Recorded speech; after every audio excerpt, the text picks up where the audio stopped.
படிக்க வேண்டும் என்று சொன்னால் எங்களுடைய மாணவ செல்வங்கள் மற்ற மாநிலத்திற்கு சென்று தேர்வு எழுதிதான் வர வேண்டும் என்ற முறையை மாற்றுங்கள். எங்கள் இங்கே உள்ள தமிழகத்தில் மற்ற மாநிலத்தில் இருந்து வருகின்ற மாணவர்களுக்கு இங்கே இடம் இருக்கிறது, நீட்டு தேர்வு எழுதுவதற்கு இடம் இருக்கிறது. எங்கள் பள்ளியில் படித்த தமிழ் வழியில் பள்ளியில் படித்த தமிழ்நாட்டு பள்ளியில் படித்த எங்கள் மாணவ மாணவிகள் ஆந்திரா, கர்நாடகா, குஜராத், பீகார், ஒரிசா இது போன்ற மாநிலங்களுக்கு சென்று தான் தேர்வு எழுத வேண்டும் என்று சொன்னால் அவர்களுக்கு போகின்ற போக்குவரத்து செலவு யாரா கொடுப்பா என்று கேட்ட ஒரே தமிழர், ஒரே தலைவர், எங்கள் தலைவர் மட்டும்தான். எவ்வளவு கட்சி தமிழ்நாட்டில் இருக்கு, எவ்வளவு கட்சி அரசியல் இப்ப நீங்களே பார்த்திருப்பீங்க. தேர்தல் வர வரைக்கும் 5 வருஷம் எவனுமே இருக்க மாட்டான். எந்த கட்சியும் எங்கேயும் இருக்காது. புது புதுசாக உருவாகி வருவான். ஆனா அவன் பல நாட்கள் அந்த கட்சியை நடத்திட்டு தான் இருப்பான். ஆனா சீட்டுக்கும் நோட்டுக்கும் மட்டும்தான் தேர்தல் வரும்போது எனக்கு எத்தனை கூட்டணி, கூட்டணியில் எனக்கு எத்தனை இடம், எனக்கு எவ்வளவு பணம் தருவ, ஏதாவது ஒரு போராட்டம். சரி, சிம்பிளா கேட்கிறேன்.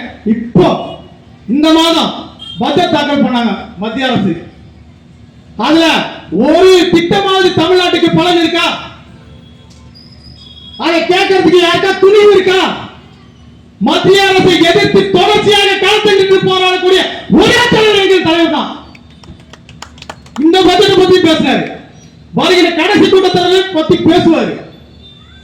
ஒரு தமிழ்நாட்டுக்கு ஒரு நலத்திட்டமும் கிடையாது. பாரதிய ஜனதா கட்சி என்னைக்குமே தமிழ்நாடு எதிர்பார்க்க முடியாது அவங்க கிட்ட. இப்ப நடந்த கூட்டத்தில் கூட நம்மளுக்கு ஒண்ணுமே கிடையாது, ஜீரோ தான். ஆனா அவங்க கூட்டணியில அமைச்சு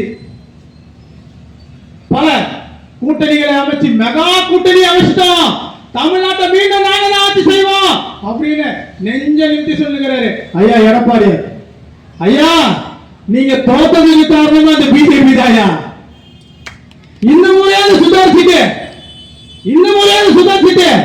பிஜேபியோட கூட்டணி இல்லைன்னு சொல்லியிருந்தா உங்கள் கூட்டணி நிச்சயமாக தமிழகத்தில் ஆட்சி அமைச்சிருக்க ஒரு வாய்ப்பு இருந்திருக்கும். மக்கள் யோசிச்சிருப்பாங்க.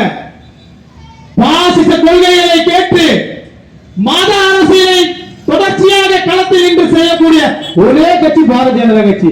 என்னைக்கும் அவன் ஒடுக்கப்பட்ட மக்களுக்கும், பிற்படுத்தப்பட்ட மக்களுக்கும், சிறுபான்மை மக்களுக்கும், கிறிஸ்தவர்களுக்கும் நீங்களே பார்த்திருப்பீங்க.